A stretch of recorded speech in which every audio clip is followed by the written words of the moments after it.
The streets of Cincinnati, welcome to the jungle!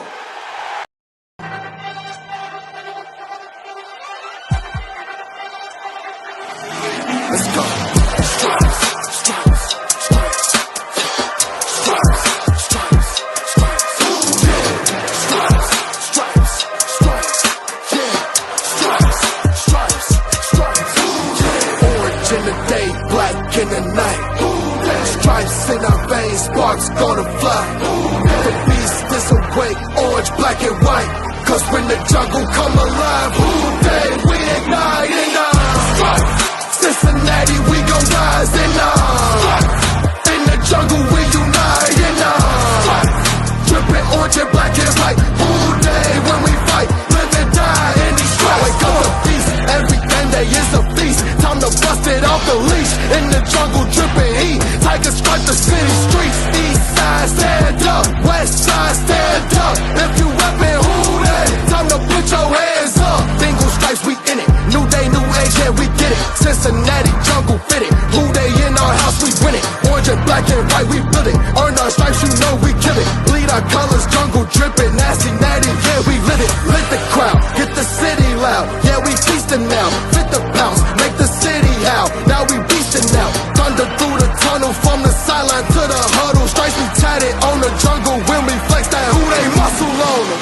Stripes, Cincinnati, we gon' rise in in the jungle we unite in dripping orange and black and white. All day when we fight, live and die in these stripes. Stripes. Now who gotta move like it on? Stripes. Now who wanna move crossing on? Stripes. Now who wanna move on? If you got stripes and you let the city know you rock 'em, yeah we got 'em, yeah we fought 'em. Like that black and orange up on 'em, bingo bottle, never stop it till the beast of feasting on 'em. Who they rockin' with the diamond stripes, flossing on the ring. Cincinnati, she's our queen, we gon' show the world who king. Orange in the day, black in the night. Stripes in our veins, sparks gonna fly. The beast is awake, orange, black and white. Cause when the jungle come alive, who day we ignite in Cincinnati, we gon' rise in the jungle we unite in dripping orange and black and white. Who day when we fight, live and die in these stripes. Now who gotta move like it on? Now who wanna move crossing on? Now who wanna move on? Who day when we fight, live and die in these stripes. Hey guys, what's going on? Welcome to the show. This is Sports with Strawberry Ice. I'm your host, the Iceman, Jeff Trunable. And as always, I'm bringing you sports from a West Side point of view right here in the great city of Cincinnati, Ohio, home of the Cincinnati Bengals, who are going to whoop up on the Browns. Now, do me a favor, if you found the show, hit that like and subscribe button. Smash that thumbs up. I'm up to 1,415 subscribers. That is awesome. I appreciate every single one of you guys. If you're watching Facebook, Twitter, please do me a favor. Go to the YouTube channel, Sports with Strawberry Ice. Hit the subscription button. Hit the bell for notifications. And every time I go live, you'll be notified. Also, we're doing super chats in the YouTube channel. And I'm being brought to you by T Properties. I'm going fast because I'm trying to get to my man, James Rapine. He's got a short time, so let's get to him. That is a great hat right there, James. All I got to say. I had to wear it just like this for you. What do you think? Yeah, I like it. Let me you brought it to practice for me, so go. you know I gotta wear it a little bit. What's up, man? What's going on, man? How are you? It's been a busy day, but I'm happy to be here. What about you? I appreciate you coming on. You got a new member to All Bengals there. Lindsey Patterson has joined you guys. Lindsey Patterson has joined us. Ecstatic to have her here. Let's get this in the background right here. Is that in it? Does it make it? It almost makes it. It's all right. It's covered up by the bear. There you go. No, yeah, she's joining us and going to bring us some exclusive interviews and stuff that you're not going to hear anywhere else. So excited. Her interview with TJ Houshmandzadeh was really good. If you missed it, you can check it out at Cincinnati Bengals Talk right now. Absolutely. I was watching that right before I was getting ready for the show here. She did a great job. I love TJ Houshmandzadeh. Now, all right, let's get to the news of the day. It just happened. The Bengals picked up a cornerback from the Texans. Is this a good move, bad move? What's your thoughts there, James? Yeah, I think it is. Vernon Hargraves, the third, is a former first-round pick, 11th overall from the Tampa Bay Buccaneers in 2016. And he never delivered on that first-round draft status. But I was at practice today, Jeff, and your guy Trey Waynes, well, he was at practice. He was in a hoodie, and it didn't look like he was anywhere near close to getting to the rehab field. So what today tells me is Trey Waynes could be out a decent amount more. And so instead of waiting around and hoping he gets better, they're going to bring in another first-round caliber cornerback who has talent, who has flashed. He started 57 games over the past 6 seasons, including 5 games this year. So now you have him, you have Eli Apple. They obviously added Trey Flowers to go along with Chidobe Awuzie and Darius Phillips. So they're just searching here to make sure that they have the secondary they need to make a playoff run. So I like the move overall. And he comes on a reasonable contract too. So it's not like he's expensive or anything like that. So it was a good move. It's not like he's a great player or anything like that, but he can bolster the secondary depth for sure. That's kind of my thoughts on it. I thought, it was a good move. It's they need to do something with the depth. We know Trey Waynes that he hasn't been able to stay healthy for the last freaking 2 years, which that is what it is. But they also had to make some moves here and really released fan favorite Darius Hodge and quarterback Nick. I want to say his name wrong. McLaren. Is that how you say his name? Or am I saying it Nick McLeod. McLeod. Thank you. Darius Hodge. He made a splash in training camp, but he never really got any time on the field or anything like that. So to me, it's not really surprising. I know some people are shocked that they released him, but he hasn't gotten to play. Mm-hmm. Yeah. And that's the thing, is there wasn't a path for him to play. And part of it was, I don't think they trusted him in the run game. I don't know that for sure. Maybe they didn't know, or they didn't think he was as good of an edge rusher. Because if you go back, and I'm not trying to be mean to Darius Hodge, but if you go back and you watch the preseason, he had a really good week 1 against Tampa Bay.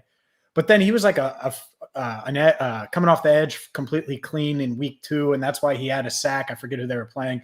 And it was kind of circumstantial at times. So I just wonder if the practice film doesn't necessarily line up with the preseason film. And who knows, maybe he returns on the practice squad. So wouldn't be surprised at all if Darius Hodge is around, if they want to continue to develop him. But obviously, since he's been inactive in every game but 1, I think this year, they didn't think he was ready to go. Yep. Yeah, I think the first game he played, that was about it.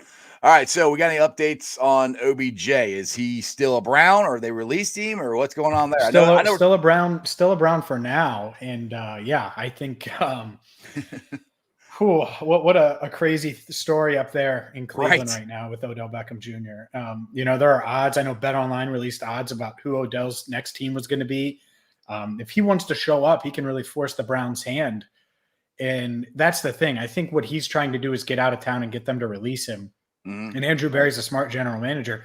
I don't think he's just going to release him unless he's forced to do it, unless he has to do it. I think he's going to try to almost do what the 76ers are doing in Daryl Morey and say, hey, we can't trade you right now. Right. The deadline's passed. So like with Ben Simmons, come play for us for right now, rebuild your trade value a little bit, and we'll get you out of here this offseason. So wouldn't be shocked if that's what happens. At the same time, wouldn't be surprised at all if Odell makes some kind of contingencies, and I don't know how much you can do here with his contract and stuff like that, just to get out of town and sign elsewhere and get released. So it's wild. I will say this, though.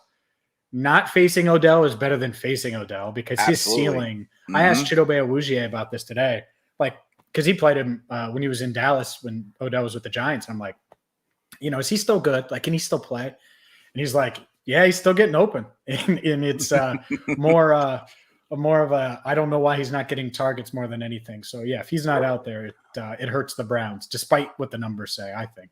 Right. Well, what my thoughts are now, I'm going to steal this from TJ Houshmandzadeh. He said it on Lindsey Patterson's interview.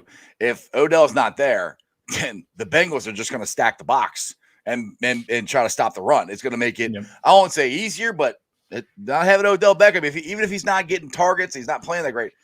Them with Odell Beckham, I think, is a better team than without Odell Beckham, and I hope they don't play him, to be honest. So, what is your keys to the Bengals being the clowns here this weekend? I have a bad feeling. Stefanski is very good at scheming up screens, and I keep calling them intermediate passes, but the short passes, all the stuff that the Jets did last week, that's right up his alley. I have a feeling that's what they're going to do again this week. What's your thoughts? For sure, right? Try to get the ball to Nick Chubb quick, Jarvis Landry. If you need to stretch the field, you can push it downfield to Donovan Peoples-Jones, who played well last year, had the game-winning touchdown against the Bengals in Week 7. But yeah, I mean, the key is going to be, can the Bengals win in the trenches, period?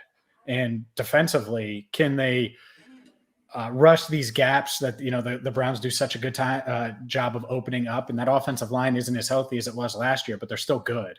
And they're the best running team in the league. So can you slow that down? Can you slow down Nick Chubb? Can you slow down Dearness Johnson, who's a hell of a running back, right? They don't have Kareem Hunt. It doesn't matter. I don't know if there's a huge drop-off. I think Hunt's better, but I don't think their offense changes much. So you're right. Play action, screens, if they get the rushing attack going and it opens the play action for Baker Mayfield, he is elite at that, at the play action, bootleg type stuff. And I know he hasn't played that well this year, especially with that shoulder injury. But look, I just watched Mike White throw for 405 yards, right, and his jersey's in Canton right now. So you can't take even an injured Baker Mayfield lightly after what we saw last week. They said his rookie football card is going for $100 and something now. I heard. Like, are you kidding me? Man, Mike Flight White. I made fun of him last week on Locked On Bengals. That's what I get. I was like, who's Mike White? Right. Well, right. Well, now I know who Mike White is. Right, exactly. Speaking of nicknames, I talked to Evan McPherson outside of practice yesterday. I actually asked him last week, and I don't get to sit there and interview him. They walk to the practice field, and I say something real quick and try to hear what the hell they say. I asked him last week. I said, "What do you like?" I said, "Do you like Money Mick or do you like Evan McPherson?"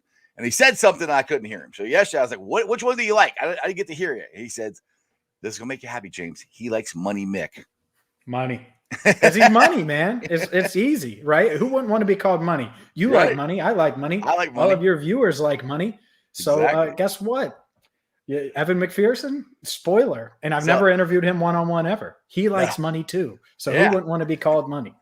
Well, he told me at the beginning of the season he'd come on my show, but then the season started. So maybe at the end of the season he'll come on. But yeah, LFG, if you guys are watching out there, go ahead and make a Money Mick t-shirt. I think you make some money on that one. All right, real quick, I'll let you get out of here. Royal Flush Terry says Cleveland has solid tight ends and fewer solid wide receivers without OBJ. I wouldn't stack the box. What do you think about that? Well, yeah, they do. I mean, they're 3 deep at tight end. They have some solid receivers: Donovan Peoples-Jones, Jarvis Landry, Rashard Higgins. They have guys, and Anthony Schwartz he's a burner out of Auburn, 3rd rounder. Mm-hmm. At the same time, what would you rather do?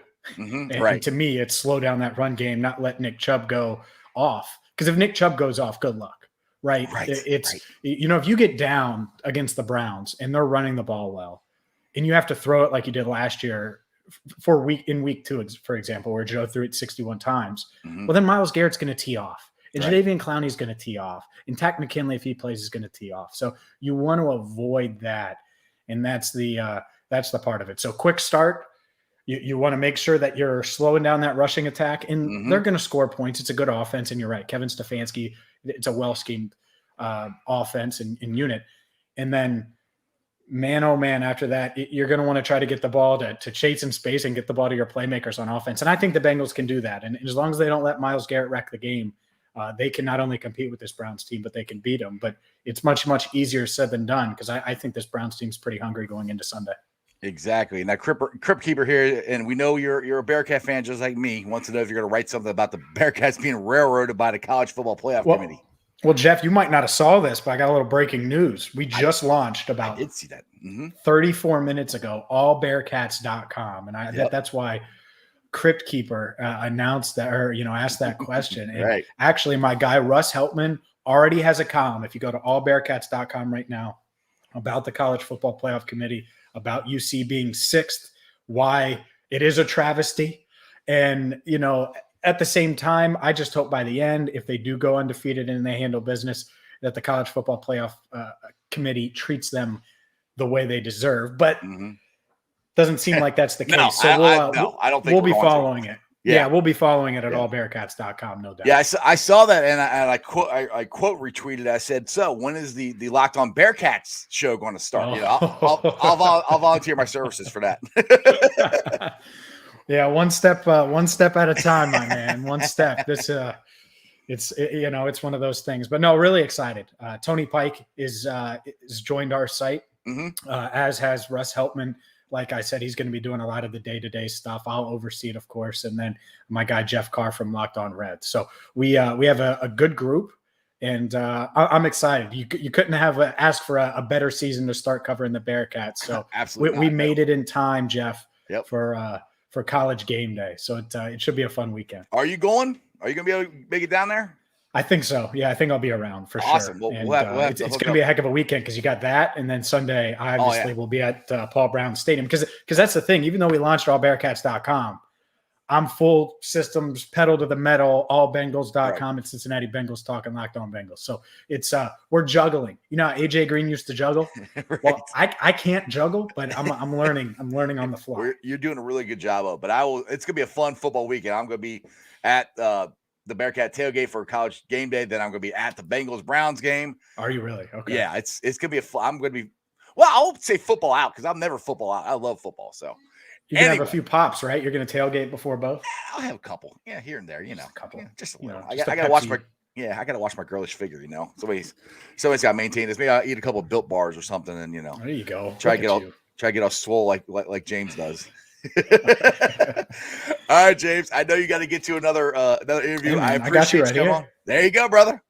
There you go. What kind is that? Is that the cookies and cream? This is blueberry muffin, actually. Ooh, there you go. So it's a new flavor. Ooh, delicious. I have to try that one. Yes, sir. Yes, sir. All right, James. Thanks again. Look, little jackpot Joe. By the way, there's a 9 on the back too. That's pretty legit here. Yeah, just like you could wear it backwards. Yep, exactly. Me for my in my 9 jobs. That's what that means.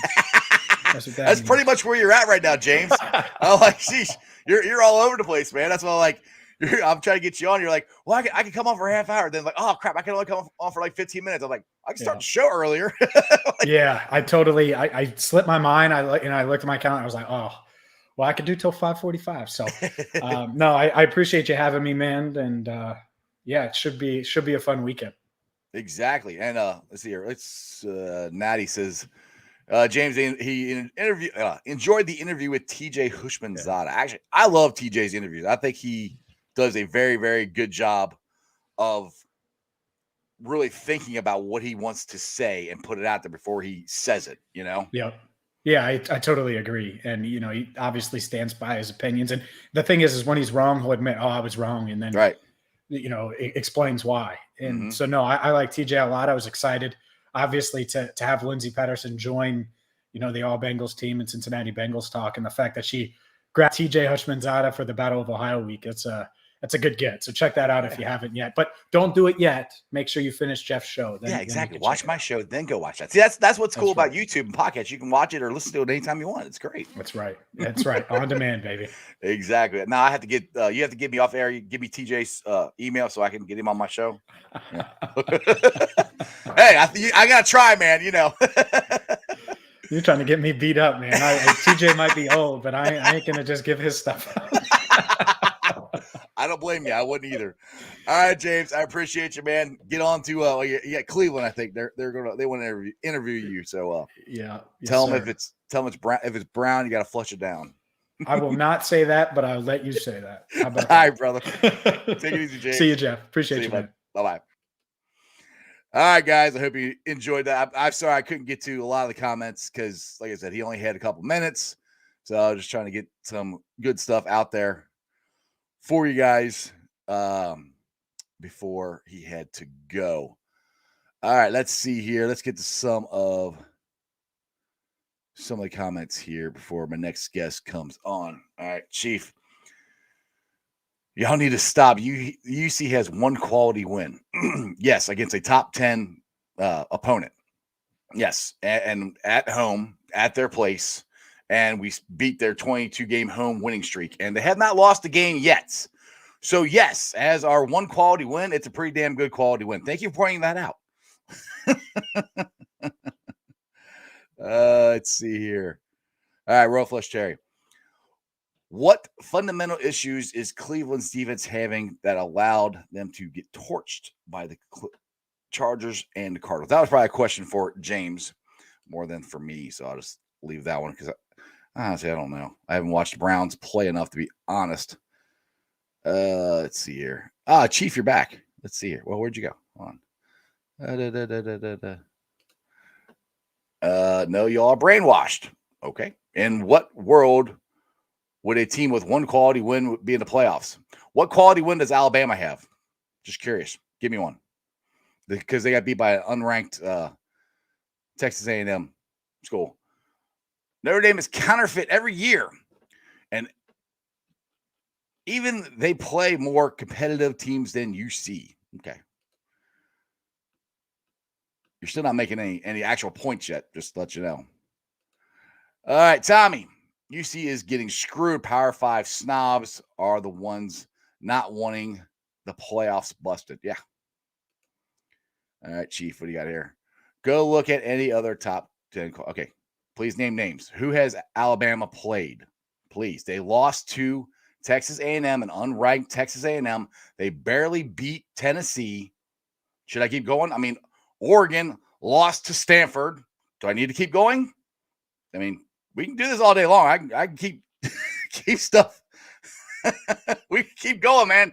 You're wrong. UC should be up in the top 4. Right. I'm like, show enough attention. Exactly, Crip. Exactly. All right, guys. I do have another guest. He's gonna be joining about 6 o'clock, I think. Maybe he'll come on early. He's Jake, and I hope I say his name right.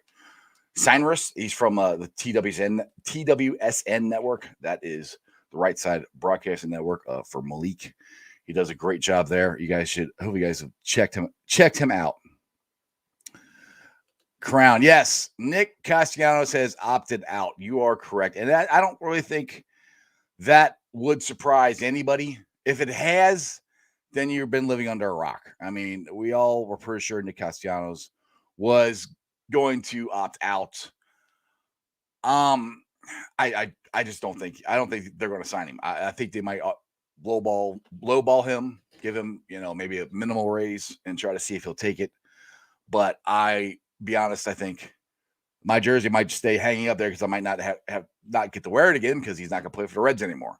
So, and I hate talking about this because I always get kind of depressed and down. Well, I'm not depressed. I feel like I'm bashing the Reds, but I'm hoping I'm wrong. I'm hoping they do something, but we'll see. All right. Let's see here. Matthew Crabtree, what's up? I think UC's men basketball has a tournament team built this year. Honestly, I have no idea, to be honest. I really don't know, Matthew. I hope they do. I don't know a whole lot about the guys that are on there. I know they have an older team, which that bodes well for conference play and not a lot of freshmen and guys who've been there, done that. They're going to have a really big team. I do know that. If you have a big team, to me, that kind of means you probably won't press as much because you don't have the quickness of, smaller guys to run that. But it also means that we could have very good interior defense, and it could be like a rock fight. Like it could be like McKernan's teams. I don't know how good this offense is going to be. Even Chad Brendel has had a hard time trying to figure it out because there's just not a whole lot of information out there about the Bearcats, and he's actually even watched them on practice.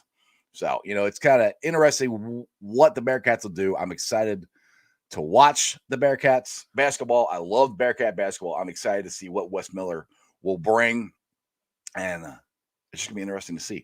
All right, guys, he is in the waiting room. I know his first name is Jake. I hope I say his last name right. And Cypress, I think that's how you say it, but let's get to him. Here's Jake.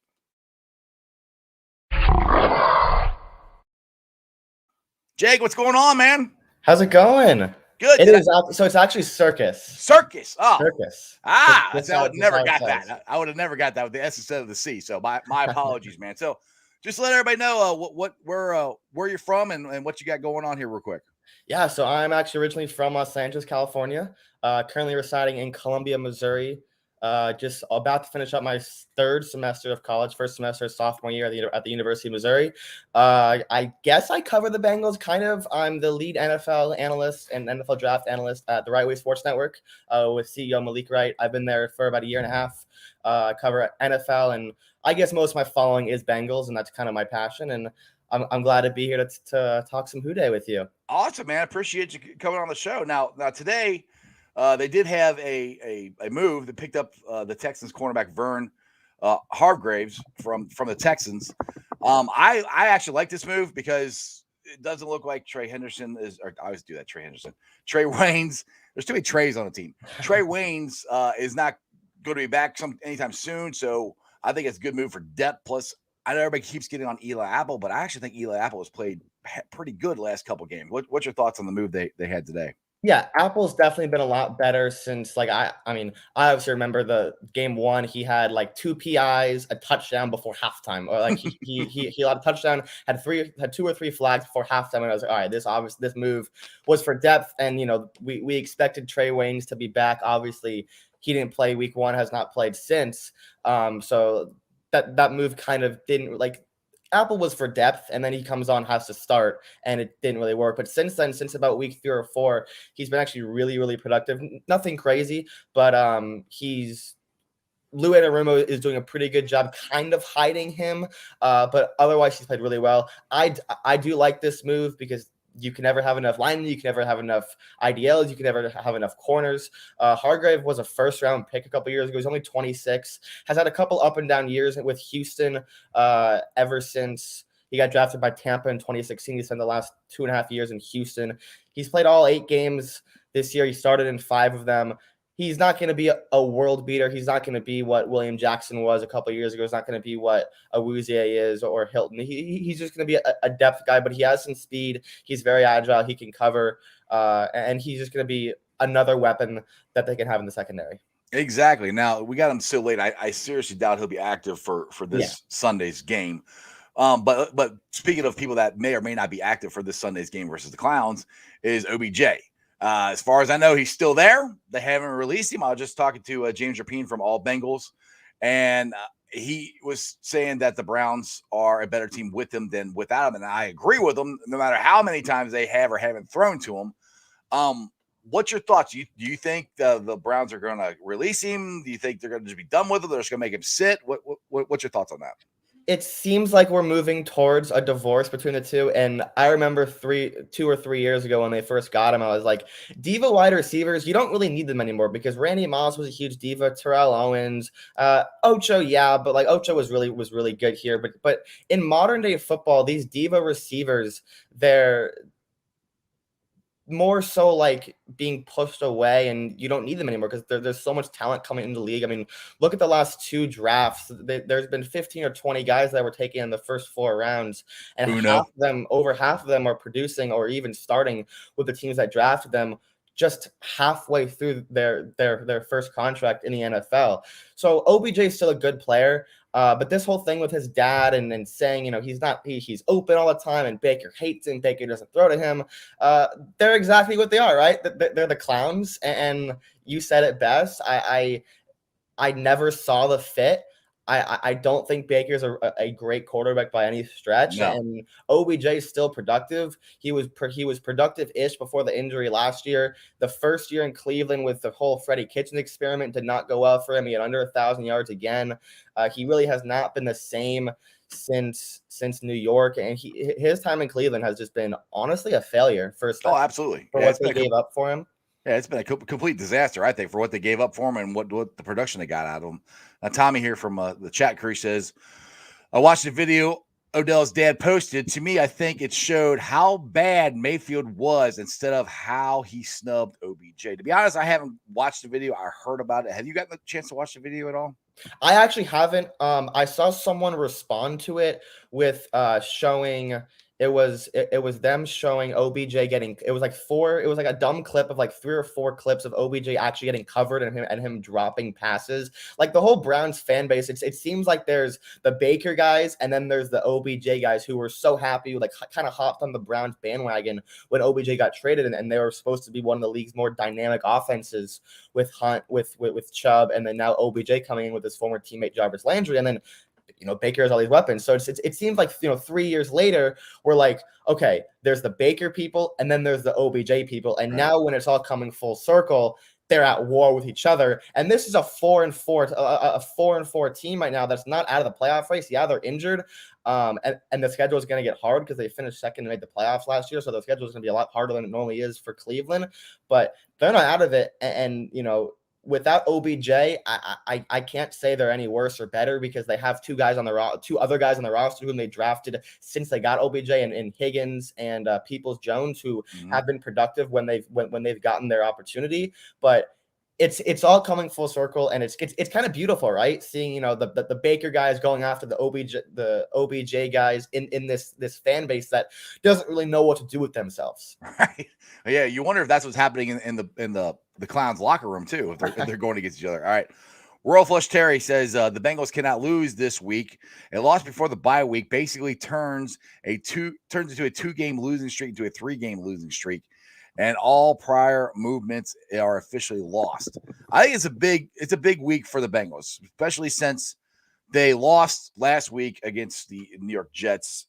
But I also look at it this way: going into the 3-game road trip, us Bengals fans were like, okay, hopefully we'll at least win 2 out of 3. Well, that's exactly what they did. They won 2 out of 3. We didn't expect them to beat the Ratbirds. We expected it to be the Lions and the Jets, but they beat one in Baltimore. It still doesn't change the fact that this is a huge divisional game, and it has a chance to put the Bengals, if they win, back into first place, at least in the AFC North, depending on what happens with the Ratbirds, obviously. But what's your thoughts on the Browns or the Bengals, what they had to do to win this game against the Clowns? I think it's interesting because, like, I don't want to say we've gotten spoiled over the last couple of weeks with this team, but this is a very good football team that lost a game to the Jets. Oh, well, it happens. But if I told you that they were 5-3 with a chance to go 6-3 going into the bye week, if I told you that in July, I don't think it would matter who we lost to, who they beat, because they're 2-0 in the division with a great chance to go 3-0. The only problem is that they had Jacksonville, Chicago, the Jets, and Detroit on their schedule before the bye week, and they split those games. They went 2-2. That's the only issue. That's the bad taste in their mouth that they want to unleash on Sunday against a team that beat them twice last year. That's beat them 4 of the last 5 times they've played, especially they 1-3 in the Zach Taylor era. Zach Taylor's 1-3 against Cleveland, and Marvin beat the Browns all the time. Like Cleveland, like Joe Thomas never beat the Bengals in his career. I believe he had like a 20, like he won like 2 out of 10 games against the Bengals. So yeah, there's stuff they can do. I think they're a better team, and I think Vegas knows that. I think a lot of people understand that with Cleveland's injuries, the Bengals are a better team. I didn't like their game plan against Mike White. I could understand what they did. They tried to, make him beat them, which is exactly what he did because he got in a rhythm. They let him complete a bunch of underneath passes, and there were really 2 schools of thought, because I was like, okay, this guy's going to turn the ball over, make him turn the ball over, send pressure, don't just sit in too high all game and let him complete 4 or 5 passes in a row over the course of a drive and get 3 easy points that eventually multiple times turned into 7. So I think when Bengals go back home to the jungle in a divisional game, a chance to overcome 2 losses last year with Burrow, because Burrow only played Pittsburgh once and he only played Baltimore once. He played Cleveland twice and went 0-2. So this is a great chance for Burrow as well, with a more healthy defense than both times they faced Cleveland last year. Cleveland is just as injured as any team in the league. So it's a great opportunity. I would expect them to be angry, of course, and have a better game plan on Sunday. Yeah, exactly. I mean, I think I put it this way. What I'm worried about is the screen passes, and I keep calling them the intermediate passes, the stuff that look like the defense last week looked like the defense last year. There were so many times where guys were wide open, 5 yards right in the middle of the field. That's what kept happening Sunday, and lots of screens. I think the Browns are going to try to do that again, but they also want to run the ball, and I think the Bengals have been excellent at stopping the run this year. So I think the key still to beating the Clowns is stop the run, make Baker beat you. You got Royal Flush Terry here, says Browns fans will remind you very quickly that Baker, like you just said, is 5-1 against the Bengals. Yeah. Ratbirds fans also remind us about Lamar against the Bengals. How did that work out a couple weeks ago? Yeah, the Bengals went into Baltimore and whooped their ass. And what cracks me up is some Browns fans will sit there and try to tell you that Baker Mayfield is a better quarterback than Joe Burrow. I'm like, get the hell out of here. Like, oh, he's got a better arm. I was like, okay, you can have the greatest arm in the world, but if you don't know where the hell it's going, it doesn't do you any good. Joe Burrow has way better accuracy than than Baker Mayfield does, and I don't even think it's close, to be honest. And I don't think Baker's mental makeup it works out too good, because every time you've had stuff with the Browns, it's been something with Baker surrounding him. He's upset about the play calling. Him and OBJ aren't getting along. He didn't like this coach, so they fired this coach, brought Kitchens in, then Kitchens didn't work out. It's always something that seems like there's so much controversy around Baker himself, and it seems like he feeds off of that too much. But I also think that doesn't bode well for bringing a winning chemistry to a team. That's why the Browns, I think, have struggled this year. They don't know how to deal with the success that they had last year. That's a really good point, and I can attribute it to this because for 2 years Baker had Hugh Jackson and then he had Freddie Kitchens, and we were like, okay, he's playing. There are times where he's showing great flashes and of a guy that he maybe can turn into be a top quarterback in our game, and then now he gets Kevin Stefanski. In year one, they overachieve with an easier schedule. They win 10 or 11 games. They win a playoff game. They almost win 2. They almost go into Kansas City and hang really tight with them. And then the week after, going into Pittsburgh and just demolishing a Mike Tomlin team in January. That's so un-Cleveland-like. So now fast forward this year, you can't blame coaching because it has not been coached. And Kevin Stefanski is a great coach of the year last year, if I'm not mistaken.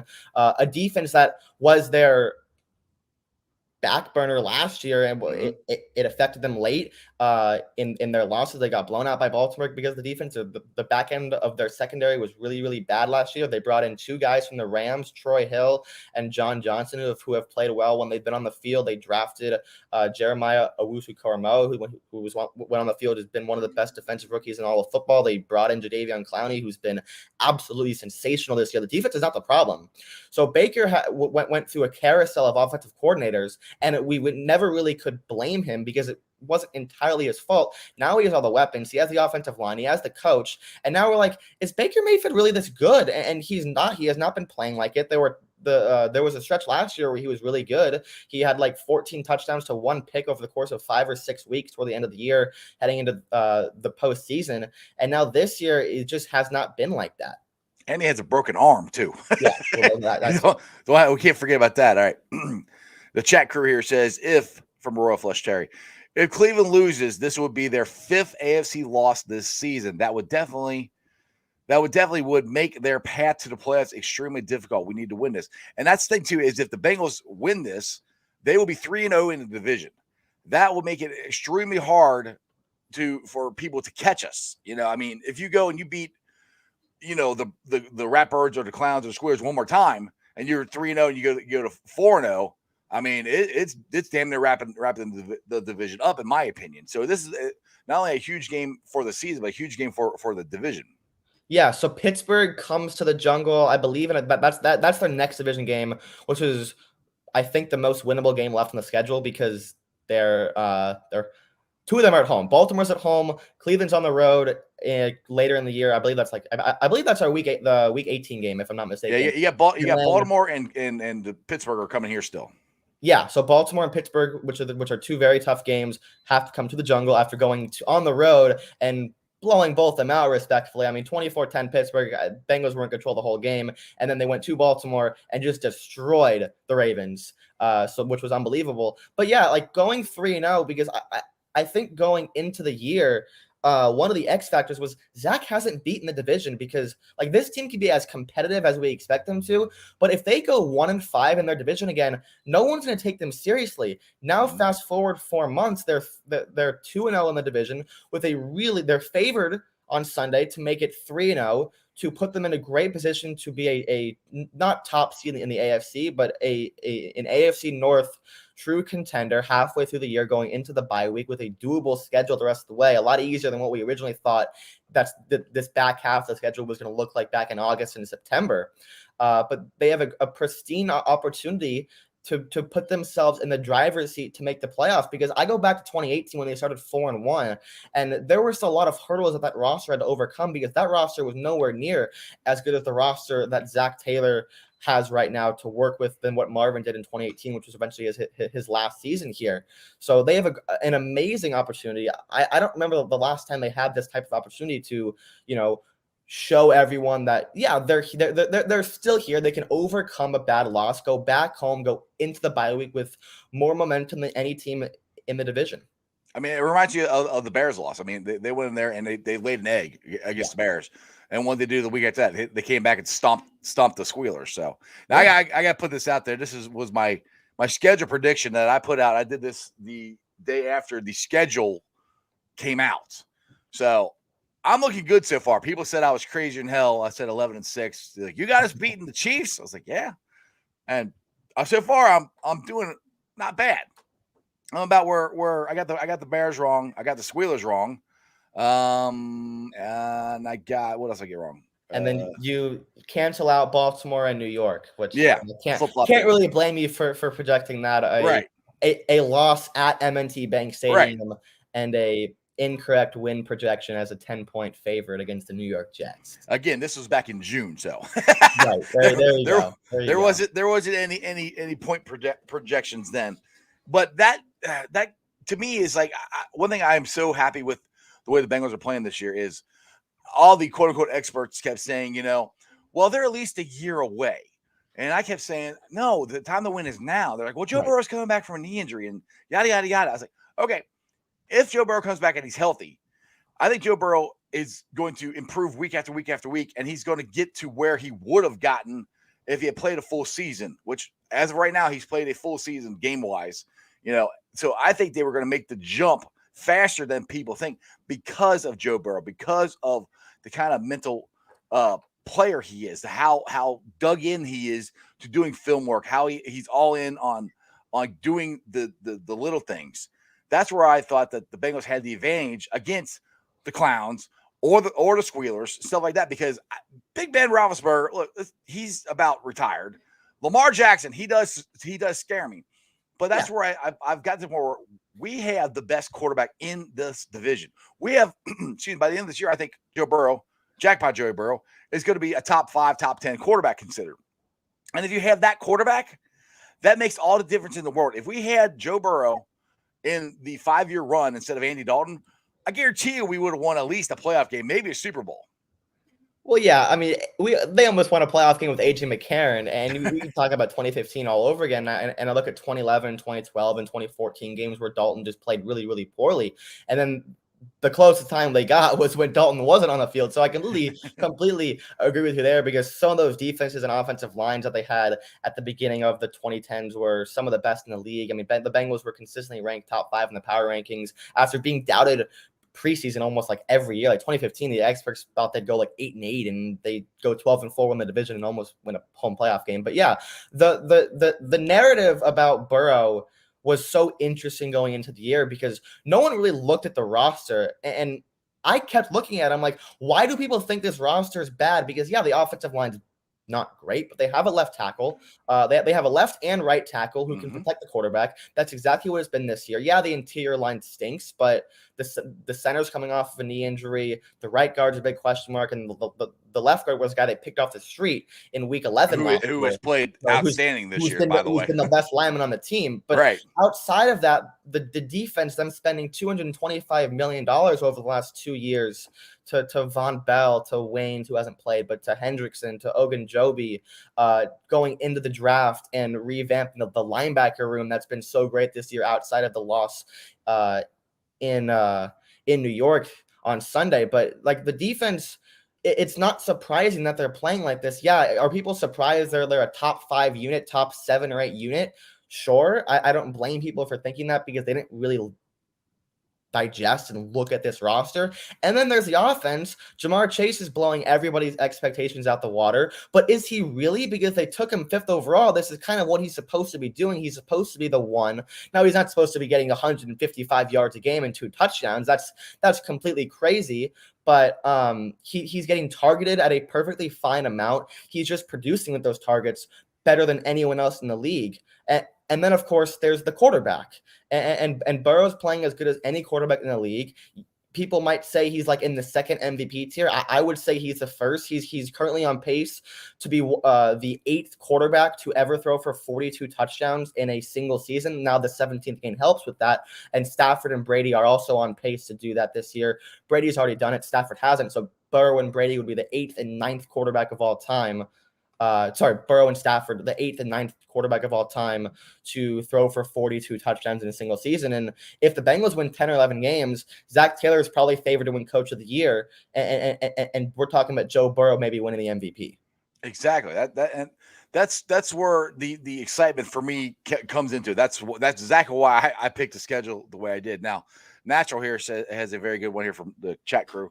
If the Bengals get 4-2 in the division, I think it locks up the division. I agree with that. And they have a very good shot of doing that. And honestly, I'll be honest right now, I'll be disappointed if they don't. I mean, I think we get Sunday's game's a winnable game. I will put it this way.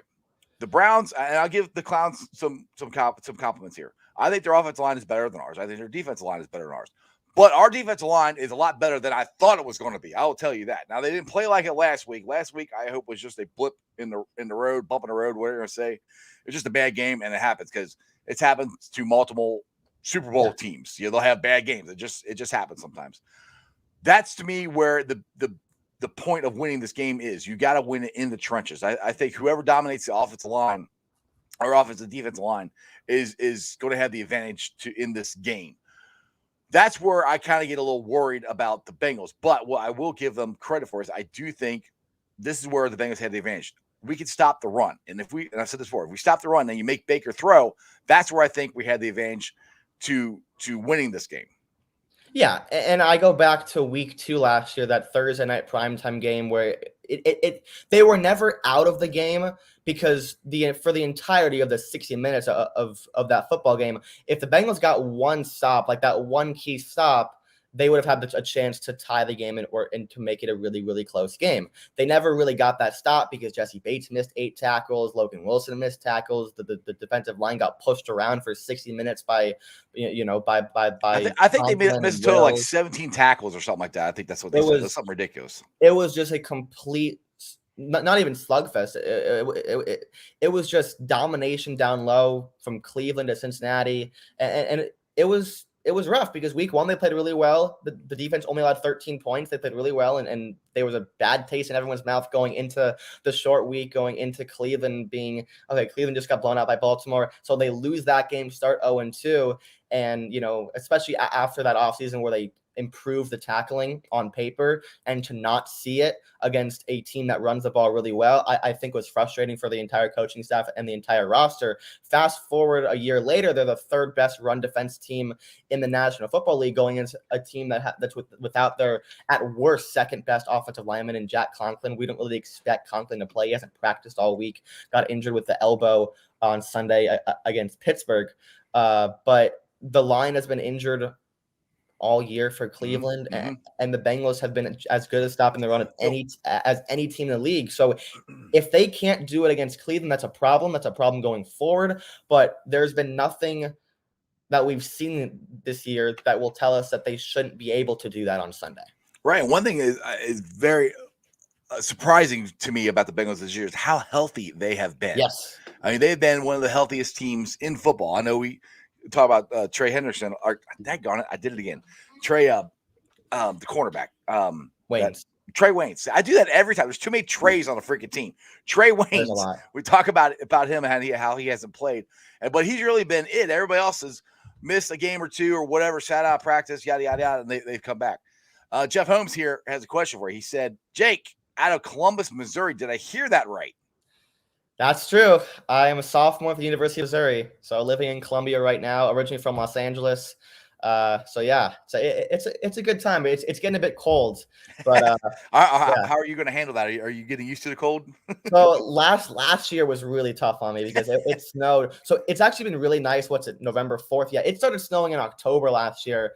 It just started to get cold. Yeah. Like in the 50s, 40s, which the sun is out, so it's really nice. It's football weather, right? It's beautiful. It looks nice and warm till you go outside. Like, holy crap! Yeah. So It hasn't started snowing yet, but back to your part about the injuries, like that's the case, and I'll knock on wood. I hope nothing bad happens. But last year the team got derailed by injuries very early in the year. DJ Reader goes out in week 5. DJ went out in week 2 or week 3. Yeah, well, oh, that's right. Yeah, Mixon goes down, and it's like Jonah okay, Williams went down, and then obviously Burrow later on, and we're like, all right, this team is not going to win anything. You might as well just tank and get tank for Sewell or whatever, Pitts, whatever. They eventually get Chase, obviously, and it worked out. But they've been really, really healthy this year. Their practice reports have looked really, really clean. They're giving the veterans the rest day off. Wednesday rest days for veterans, which is what they did with Dunlap, they did with Atkins, AJ for years, and now they're doing it with Hopkins, with Hendrickson, with a couple other guys, Reef. So it's been really, really clean. They're keeping Burrow healthy, which is the most important thing. Mixon looks good again after that small injury he suffered that kept him limited in the Lions game, I think it was. Yes, Lions game. You're correct. Yeah. So, Higgins had the injury, but like the guy that they're on the field, Awuzie's look great. Hendrickson, Cheater's been a number 1 corner. The one problem is that they're a Trey Hendrickson injury away from being the worst pass rush in football. Like that's the only issue. And I kind of have a little bit bad taste in my mouth that they didn't go after a rotational pass rusher like Charles Omenihu, who got traded to San Francisco. It was rumored that was going to be one of their targets. He gets dealt for like a 6th round pick to San Francisco. So that kind of stinks because I think even if Hendrickson's still on the field, pass rush is still their number 1 need. They drafted Joseph Asai for that exact I was about to bring that. We're talking about new injuries, but he's the one that's injured for the whole year. Right, how nice would it be to have him right now? Right, because they lost their second pass rusher right before the year started, and we're like, okay, this is really happening again. And then everyone else stayed healthy. It's kind of balanced itself out. The linebackers look really good, except for on Sunday, and then obviously, at worst, the second best safety duo in the entire league with Bell and exactly. All right, Natty has a good one here from the chat crew here. Bengals are a few players away from being Super Bowl contenders. I agree with that. They are a few players away, but I mean, if you get into the playoffs and you get hot, you never know what could happen. And I keep saying, you have jackpot Joey Burrow.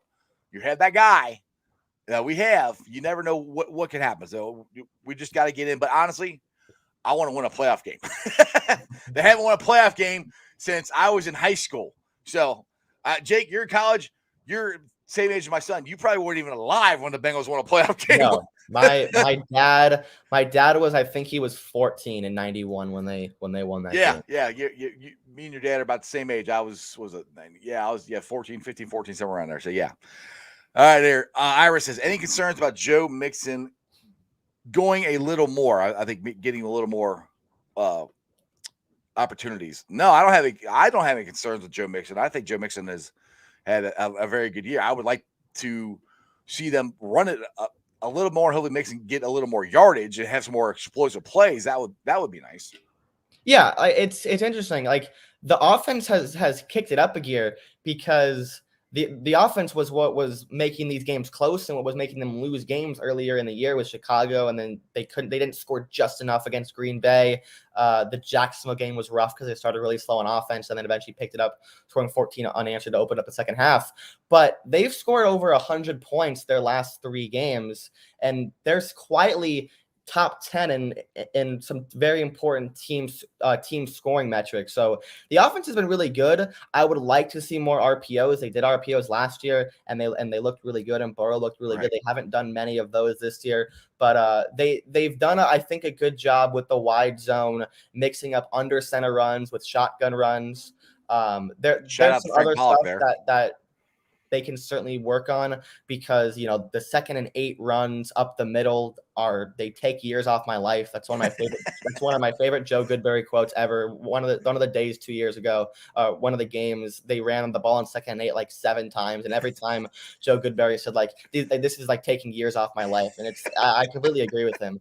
Like you can't run the ball in 2nd and 8 right up the middle, but yeah. Mixon's, I think I've said this for 2 years. Mixon's the most important part on the offense, and bringing in Frank Pollock when the last time Frank Pollock was on the staff, Joe Mixon led the AFC in rushing. And, with the Derrick Henry injury, it looks like Joe Mixon could maybe do that again this year. Mm-hmm.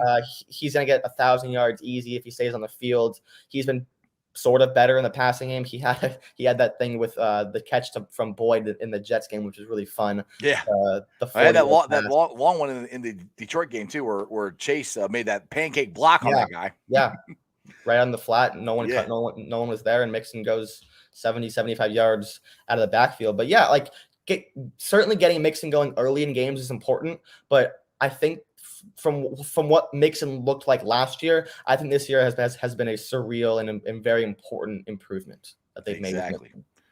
Jeff Holmes here says, I know Trey Henderson is playing with a shoulder injury. Any updates on his status? No news is good news. I have not heard anything. I know he's been practicing. I haven't heard anything about his shoulder, if it's good, bad, or whatever. So like you said, no news, good news. Have you heard anything there, Jake? Yeah, he's been questionable the last couple of games with the shoulder. He's been limited a couple of times, but it's nothing. They haven't said he's in danger of missing any games. But also, I mean, if he's injured, kind of sucks if he's one pop away from missing 5 games, which so we're all going to pray that doesn't happen because he's been our only pass rusher. Really, I hate to say that, but he has, like, Hubbard. I love Hubbard. That extension was great for Hubbard because he's one of the best the best run defending edges in the entire league. But there's no one behind him to put in on third down, so Hubbard is forced to play a third down, and he just That's not who he is. I mean, he was a third-round pick for a reason. Yeah, that's where Joseph Osai would be nice. Yeah. Exactly. Iris says, one thing I wish we had is a veteran thumper at linebacker. I feel like we have lots of depth, young guys who have very, very versatile skill set, but having an old veteran who can crack the wood. That's where I kind of wanted to re-sign Josh Bynes. But honestly, I cannot complain about the linebacking play. I mean, I know forget last week. I know last week it just was a bad game, I think. But I think Logan Wilson, Team Davis Gaither, and Pratt have played extremely well. I mean, Pratt got an interception last week. Yeah, I think that's what they want Pratt to be, that veteran thumper. He's been here the longest. He came in, like, he was one of Zach Taylor's first guys, and I remember the press conference that Zach and Lou had in the 2019 draft. 2 months after they both got hired. It was super new. They did not have a full offseason, but one of those things they wanted a guy who can play downhill linebacker, and Jermaine Pratt was a safety in high school. He played safety his freshman and sophomore year at NC State before he switched to linebacker for his last 2 years. So that's who they want him to be. He struggled his first couple years, but he's playing really well. He played really well down the stretch last year. He got an interception, against the Jets. So that's really who they want him to be. But the reason they didn't re-sign Bynes was because Bynes did a really good job developing both ADG and Logan Wilson. Wilson is, the modern day Mike linebacker. He's exceptional. He's going to have a great career in stripes. And they were like, okay, Bynes isn't a great player. He's going to take up a roster spot. Do we need him to develop these guys for a second consecutive year, or are we going to understand that we have 3 quality linebackers who can play? We only use 2 of them on every down anyways, unless it's a heavy run set that we're facing. So we're going to let Bynes go and let these 3 linebackers flourish and learn together. And I think that's one of the more underrated things that they did last year was they doubled up on linebacker in 2020 when everyone wanted them to. That's exactly what they did. It was a huge need. They got Wilson in the 3rd and then opened up day 3, getting ADG. And with the veteran addition of Bynes in the offseason, which I was a huge fan of, not only did Bynes help both them out, but Logan Wilson and ADG being rookies together, they were learning off of each other. And I think that's one of the reasons why we're seeing them all flourish together in 2021. Yeah, absolutely. I think Logan Wilson is on the verge of having a Pro Bowl season. I think he's got a shot at that actually happening this year. Matt here, excuse me, wants to know, what are both your predictions for the rest of the season?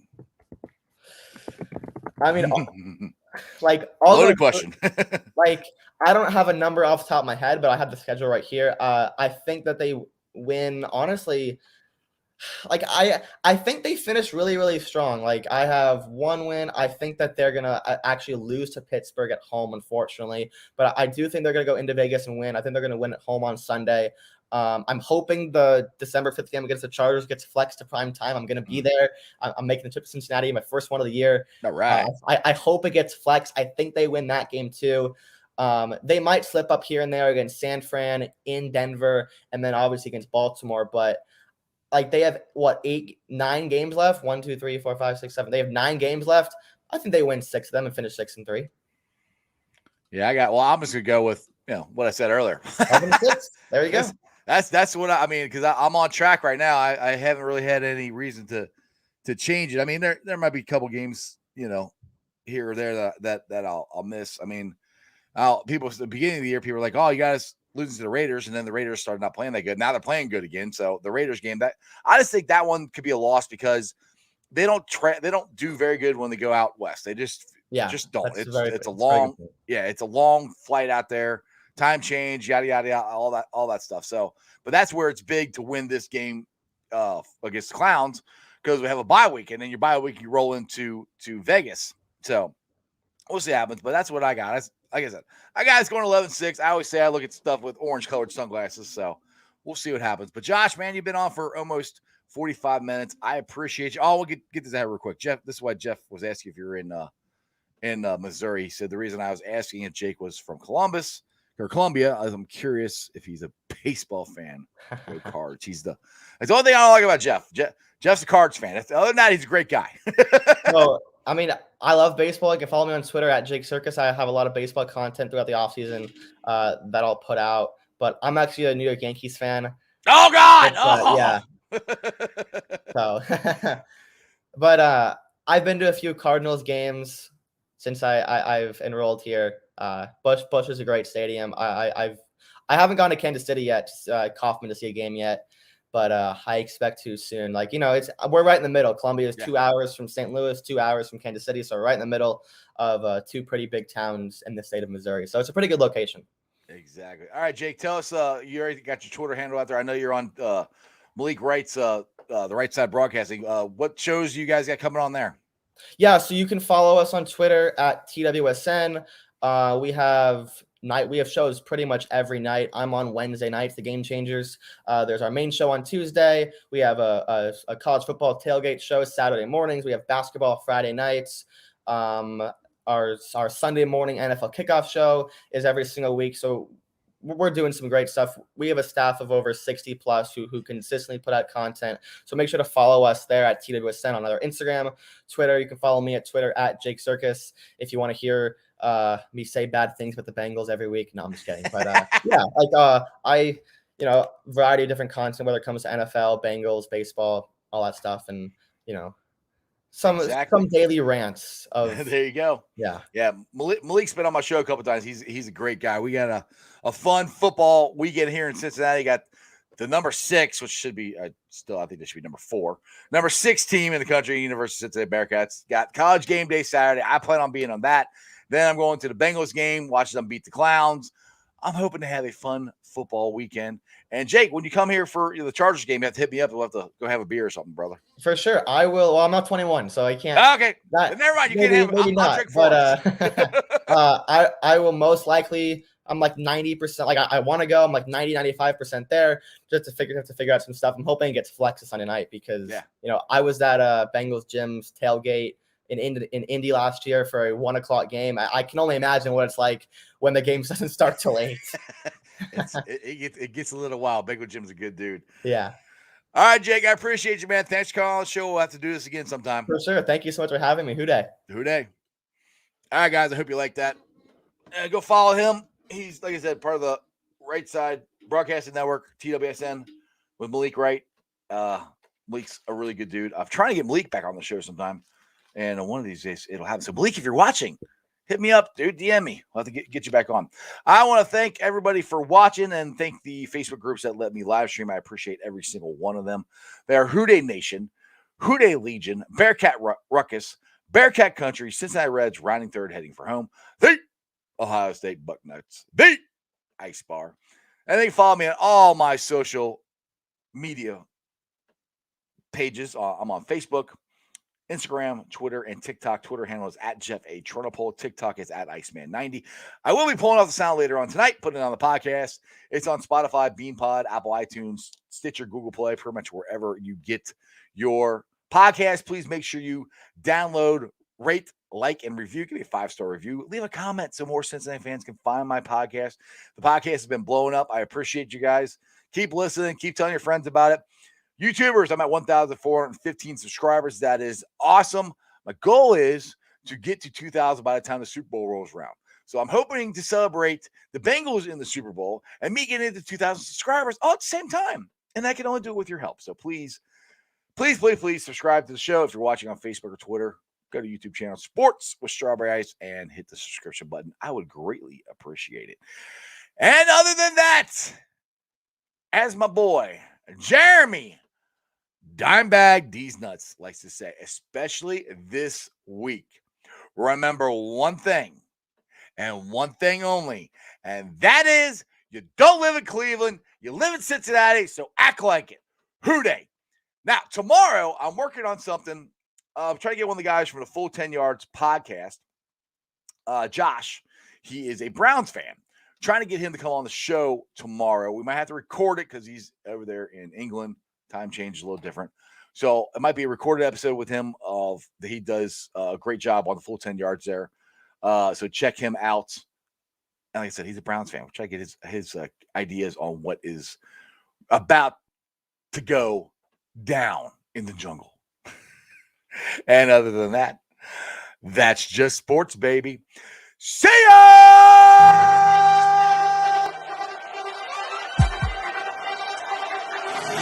Let's go. Stripes, stripes, stripes, stripes, stripes, stripes, stripes, stripes, yeah, stripes, stripes, stripes, yeah. Orange in the day, black in the night. Stripes in our veins, sparks gonna fly. The beast disobey, orange, black and white. Cause when the jungle come alive, day we ignite and Cincinnati, we gon' rise and in the jungle we unite and dripping orange and black is like day when we fight, live and die in these stripes. Wake up the beast, every day is a feast. Time to bust it off the leash. In the jungle dripping heat, tigers stripe the city streets. East side stand up, west side stand up. If you reppin' time to put your hands up. Bengals stripes, we in it. New day, new age, yeah, we get it. Cincinnati jungle fitted. Who they in our house, we win it. Orange and black and white, we build it. Earn our stripes, you know we kill it. Bleed our colors, jungle dripping. Nasty, natty, yeah, we live it. Lit the crowd, get the city loud. Yeah, we feasting now. Fit the bounce, make the city howl. Now we beastin' now. Thunder through the tunnel, from the sideline to the huddle. Stripes we tatted on the jungle when we flex that who they muscle on them. Stripes. Cincinnati, we gon' rise and in the jungle we unite and dripping orange and black and white. All day when we fight, live and die in these stripes. Stripes. Now who gotta move like it on? Stripes. Now who wanna move close and on? Stripes. Now who wanna move on? If you got stripes and you let the city know you rock 'em, yeah we got 'em, yeah we fought 'em. Like that black and orange on them.